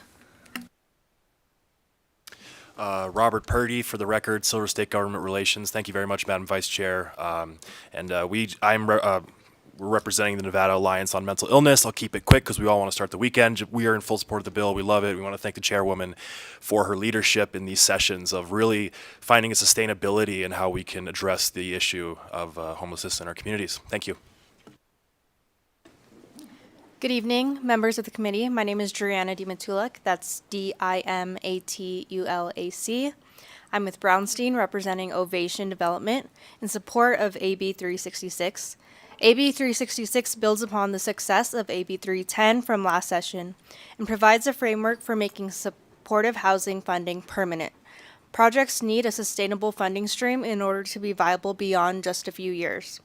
Supportive housing is essential to help the most vulnerable populations regain stability and avoid homelessness. It also provides critical wraparound services, including mental health services, which remain severely underfunded in our state. Supportive housing also makes financial sense, as keeping people housed is drastically less expensive than the cost of homelessness, which involves increased trips to hospitals, jails, and shelters. Supportive housing is especially urgent given the recent United States Supreme Court decision, City of Grants Pass versus Johnson, which allows local governments to enforce public camping bans, disproportionately targeting the homeless population. There are more than 8,000 unhoused Nevadans on any given day, a significant increase over the past several years. The solution to this problem is to increase permanent housing options for low-income individuals. For these reasons, we respectfully urge your support for AB 366. Thank you. Good evening, everybody. My name is Ellen Jackson, and I am the Executive Director of Spirit of Hope here in Carson City, Nevada. Something that Spirit of Hope has been doing for the past 11 years, I guess pretty quietly here in Carson City, is supported living housing. We have 16 homes, and we have anywhere between 75 to 80 residents, clients, tenants, whatever they may be called, I guess, wonderful human beings. We are clean and sober living, and we do wraparound services, case management, and I am here in support of this bill because it truly does work. And I'm excited that this bill has been presented, and thank you so much. Good evening, Vice Chair, members of the committee. For the record, Randy Robison, Director of Government Affairs of the City of Las Vegas. There are two bills I want to stay around and speak to today.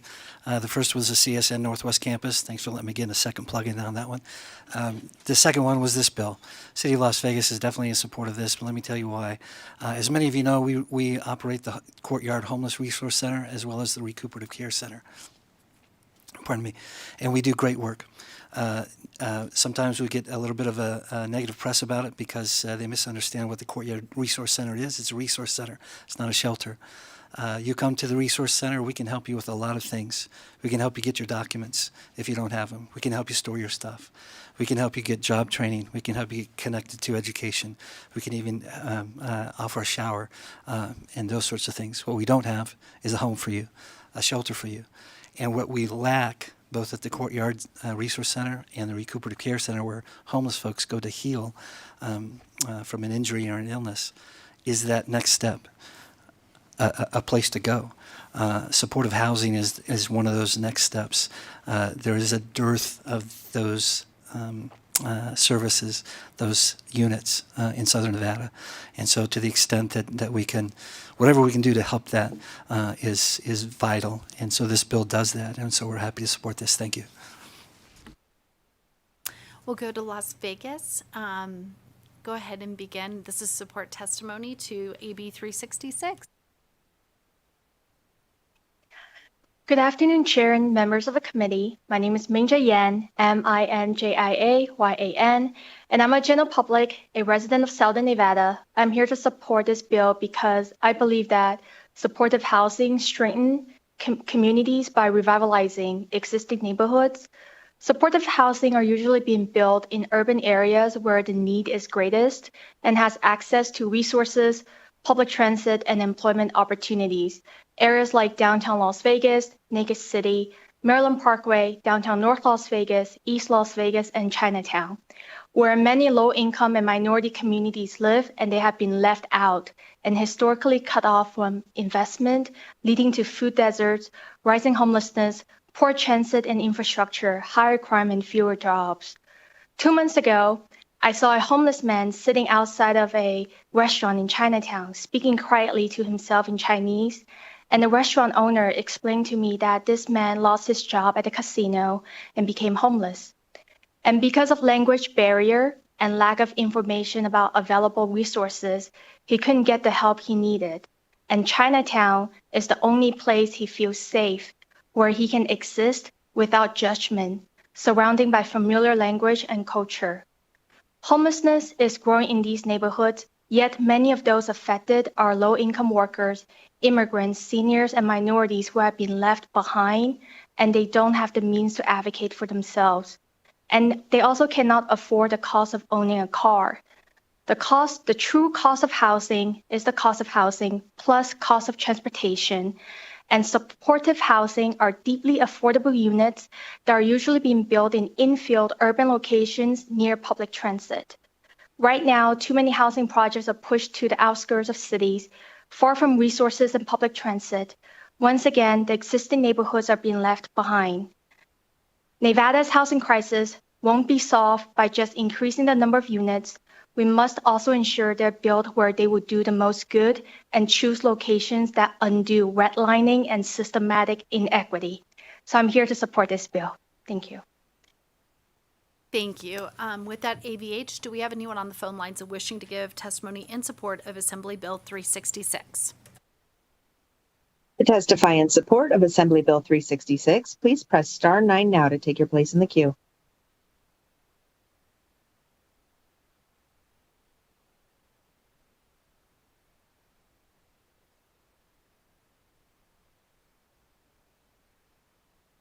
Good afternoon. This is Katrina Peters.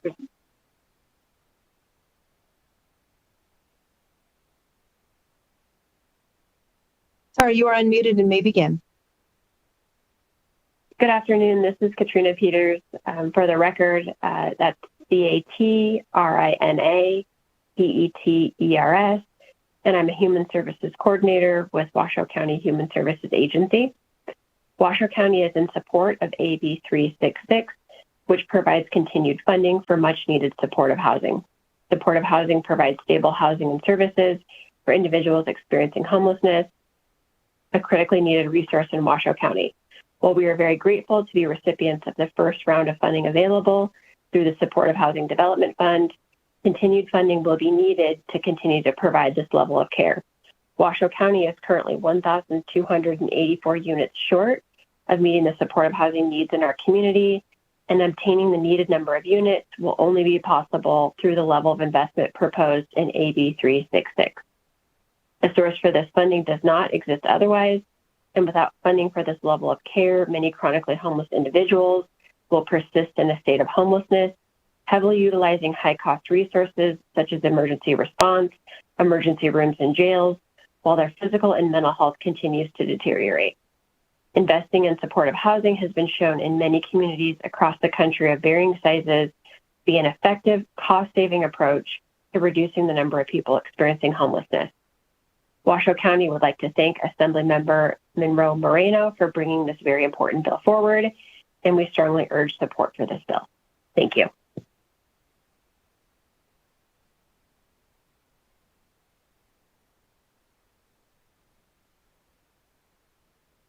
Good evening, members of the committee. Nick Saccone, Government Affairs Manager for the City of Reno. We are in support of the bill. Thank you.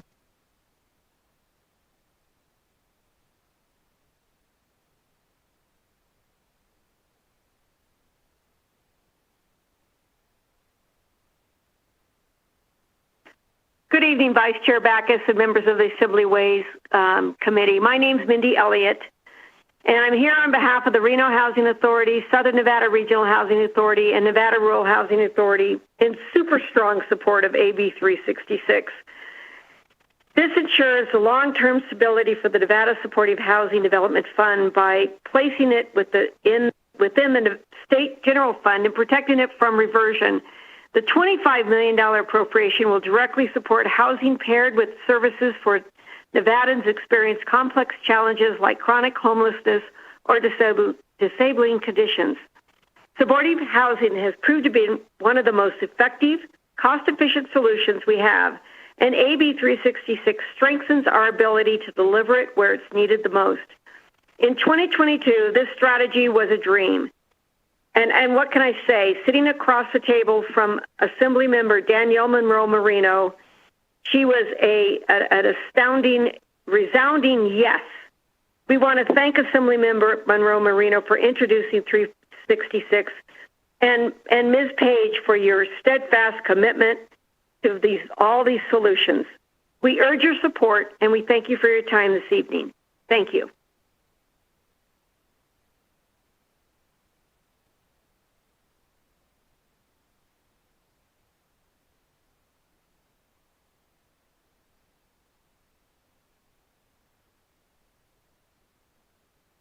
Caller, you are unmuted and may begin. Greetings. This is Cedric Creer. I'm the Vice President of Government Relations for Onda Housing Group. We're a developer of multifamily affordable housing units. And I'm also the former councilman for the City of Las Vegas for Ward 5, which houses the Courtyard Homeless Resources Center as well as our Recuperative Care Center. We are in support of AB 366. I want to thank Chairwoman Manuel Moreno for bringing us forward. Through my time on council, I saw firsthand as we developed the Courtyard, the lack of transitional and supportive housing. We would always struggle to find ways to not only get people off the street, but to keep them off the street. And so this, in addition to many other aspects of what you're looking to do throughout the legislative session, will go a long ways in helping us and helping our community to get people off the streets and then also to keep them off the streets and get them to be contributing citizens back to our community. Thank you. Chair, there are no additional callers in support. Thank you so much. We'll go ahead and move to testimony in the opposition to Assembly Bill 366. We'll start here in Carson City. I don't see anyone making their way up, so we'll go to Las Vegas. Is there anyone in Las Vegas wishing to give testimony in the opposition to Assembly Bill 366? AVH, I think you said no one else was on the phone, but is anyone on the phone line wishing to give testimony in opposition to AB 366? To testify in opposition to Assembly Bill 366, please press *9 now to take your place in the queue.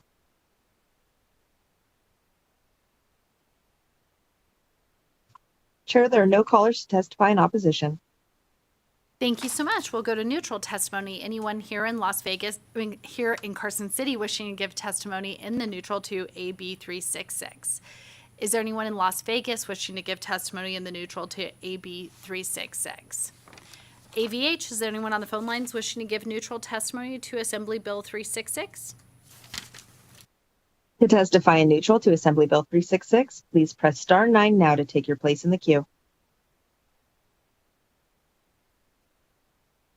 Chair, we have no callers wishing to testify in neutral. Thank you so much. At this time, I'll go ahead and invite our bill sponsor back up to the dais for any closing remarks, and I think she's going to go ahead and waive those closing remarks. So we will go ahead and close the hearing on Assembly Bill 366.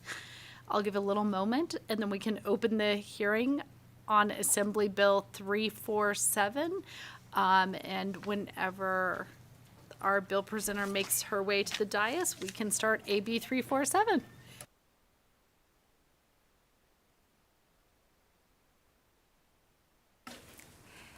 Thank you, Vice Chair Bacchus and committee. Again, I am Assembly Member Danielle Monroe Moreno, representing Assembly District 1 in Clark County.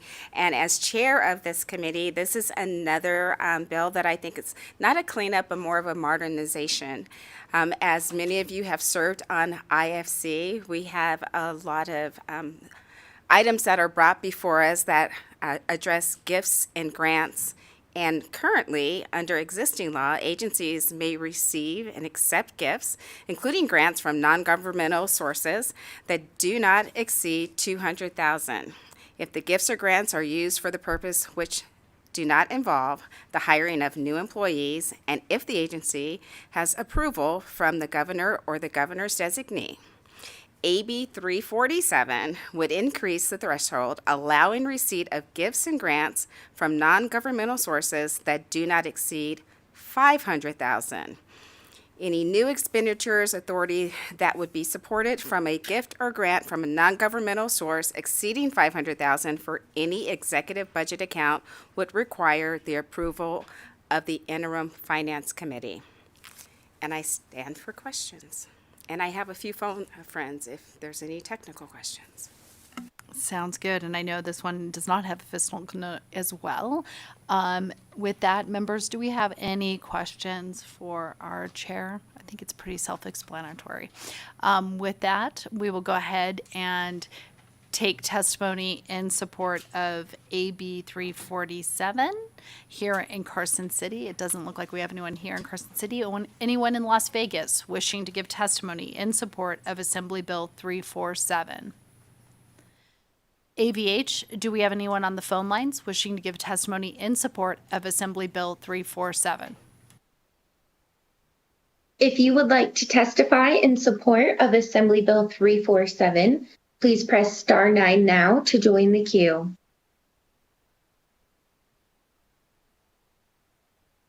Chair, we have no callers choosing to testify at this time.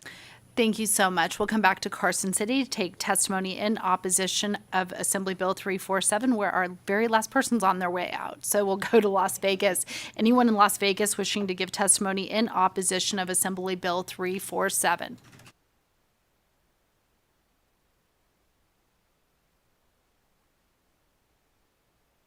Once again, good evening, members of the committee. Thank you for staying so long. My opposition for this bill is much simpler, so I'll keep it much short. But my name is Anahit Bakshetsan. For the record, that is BAGHSHETSYN, and I'm a research assistant at Nevada Policy. Nevada Policy is in strong opposition of AB 347 because this bill proposes raising the threshold more than double to $500,000. And while it might sound as something flexible for governmental agencies, to us, this comes at an expense of public transparency, public trust, and accountability. It would decrease transparency of public oversight onto government agency operations and expenditures. But furthermore, it would also put the political agenda at a risk and just share public distrust because privately funded contributions can directly shape the policy, and that would raise ethical concerns. Lastly, when agencies receive private contributions, they could become directly susceptible to the needs and wants of those who are providing these contributions. The objective of the Silver State is and always has been to transparently service public and not maximize government profits. And for that simple reason, we urge the committee to oppose this bill. Thank you so very much. Thank you so much. AVH, do we have anyone on the phone lines wishing to give testimony in opposition to AB 347? To provide testimony in opposition to Assembly Bill 347, please press star 9 now to join the queue.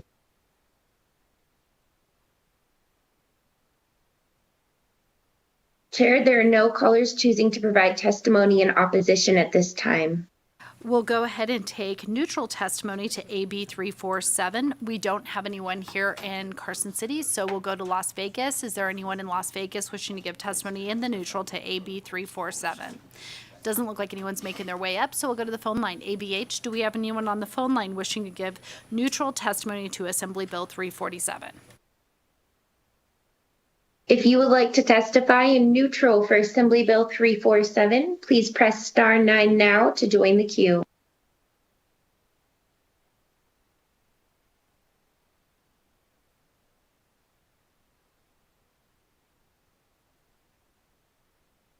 Chair, there are no callers choosing to provide testimony at this time. With that, our chair is waiving any closing remarks for AB 347, and we'll take a brief break while we bring her back up to chair this meeting.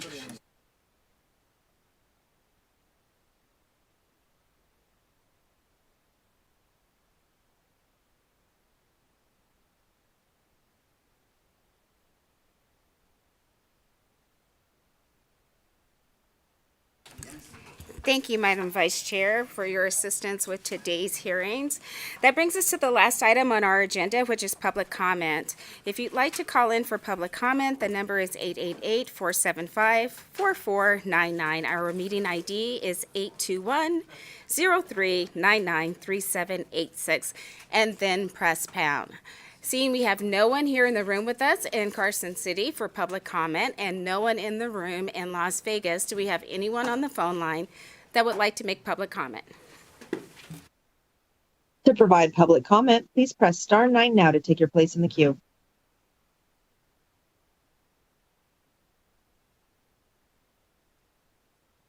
Chair, we have no callers to provide public comment at this time. Thank you so much. And members, I said 6 o'clock. I was a little off. 6:05. And with that, this meeting is adjourned. Enjoy your weekend.